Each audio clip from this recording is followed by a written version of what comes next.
What is a good cadence for following up with agents? How often should I call them or text them without coming across overbearing? So that's the first part. So a good cadence is going to be agent specific. You're going to be able to tell in your conversations with that person, are they very active? Are they super busy? Are they a hairdresser full time that sells a house, 5 times a year? And all of that's good. We're not going to ever make a judgment on if an agent's going to be worthwhile for us. They all are worthwhile for us. Just some of them we're going to communicate with and follow up with more often than others, right? So the ones that are super busy, the ones that have a lot of reviews, the ones that you can tell are doing a tremendous amount of business, they are going to need a follow-up very likely every 2 weeks. It's going to be at minimum. If you feel that you're not bothering them, if you can start off every week, but if you keep getting short responses like nothing, no, or check again, or just they ghost you, they just don't respond at all, then switch the cadence to every 2 weeks. Start off with every week, then go down to every 2 weeks. Here's the thing about those very busy agents. They don't have enough time to get annoyed with you.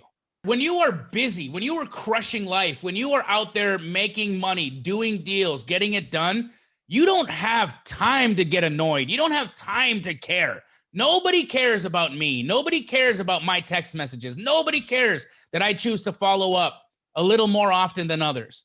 But here's the thing. The more often you follow up, it's like a game of whack-a-mole. You got to pop up the day they get that opportunity. And that's what this is all about. It's a contact sport. This is about outreach. This is about being active. This is about getting in front of that person at the right time. Remember, wholesaling is about timing, right? This is about timing. Whether we're talking to homeowners, whether we're talking to real estate agents, or whether we're talking to wholesalers, we want to hit them when they're hot, when they got something that we can work with.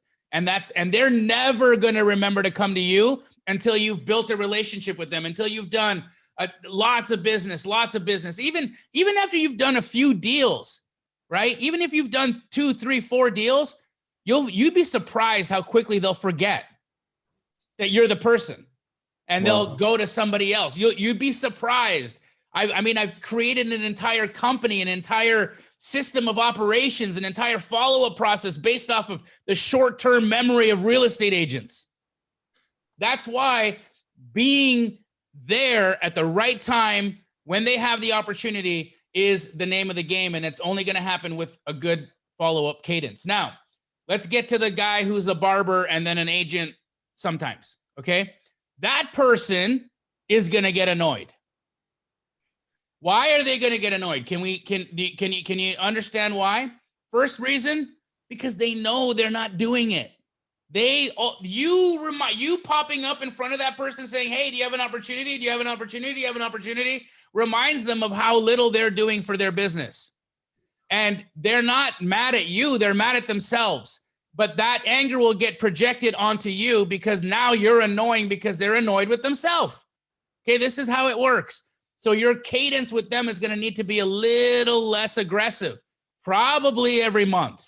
And you're going to have to send a little bit more in terms of touchy-feelies in that message because you don't want that person to get offended. You don't want that person to be reminded that they're sucking at their job, that they're not doing the work, that they're not following up with their clients, that ultimately are not allowing you to have opportunities, right? You don't want to remind them of that. You want to tell them how awesome they are, how great they are, how much you appreciate them taking the time to even respond to you. And that is the way. You got to be nicer to the ones that are doing less. You got to be quick and fast and out of sight when they don't want to see you for the ones that are doing a lot. But this is how it works in that realm. How early do you think one can call agents? 7 a.m.?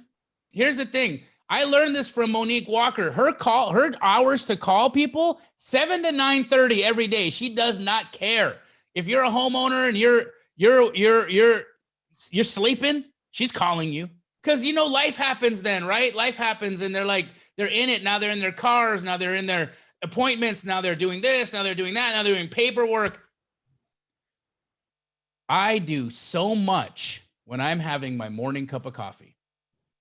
I will respond to DMs that I would not because I don't want to respond to DMs. I love responding to my DMs. I love responding to people that are reaching out to me because they are interested in me or interested in something I'm doing. I love to do that.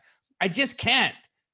There's thousands of them, thousands of messages, and I don't have the time or the bandwidth. But in the morning when I'm having my coffee and I'm sitting there and the house is quiet and I can hear the dog snoring and the cat's just fussing around behind me eating its kibble, and I have that peace, I'll respond. I'll respond, and I'm more elaborate than I would be if it was in the middle of the day. And it's just because I have that peace. I have that clarity. It just came out of a meditation. I'm, about to work out, and I'm trying to extend the amount of time I have before I get onto the elliptical machine. And so, like, there's this, and this is just life with people, right? So the morning time for people, especially high performers, high productive people, they have a routine. But the morning time is really, really, and look, the worst that happens is they don't answer, right? But no one can accuse you of being lazy.